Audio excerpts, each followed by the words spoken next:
Fade culture চলছে। তো যেখানে ডাক্তারদের উপরে ফেড কালচার চলছে, বিভিন্ন রকমভাবে পয়সাকে পরীক্ষা পাস করানো হচ্ছে, নাহলে ফেল করিয়ে দেওয়া হচ্ছে, সেটা বললে অন্যায়? না না, কখনোই অন্যায় না।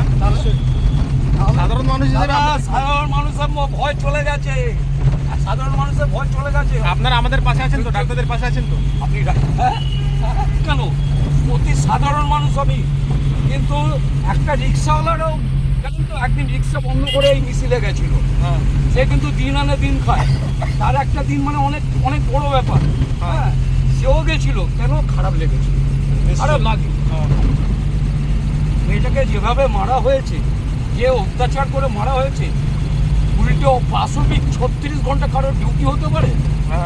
36 ঘন্টা তাকে ডিউটি করেছে, সে ক্লান্ত হয়ে যখন বিশ্রাম নিতে গেছে তখন তাকে এরকমভাবে নৃশংসভাবে খুন করা হয়েছে।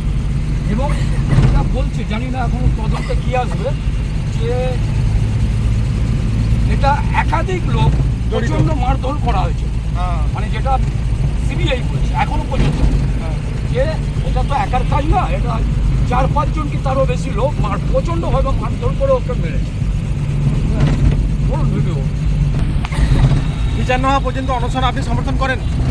আমি অনশনটাকে সমর্থন করি বা না করি সেটা বড় কথা না।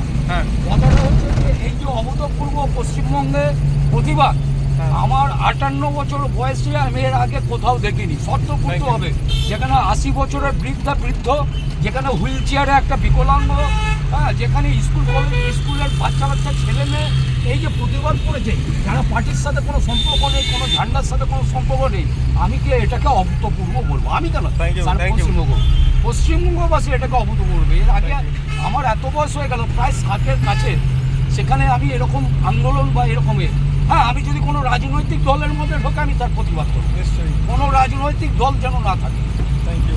অত্যাচারিত, যারা অত্যাচারের বিরুদ্ধে বলবে।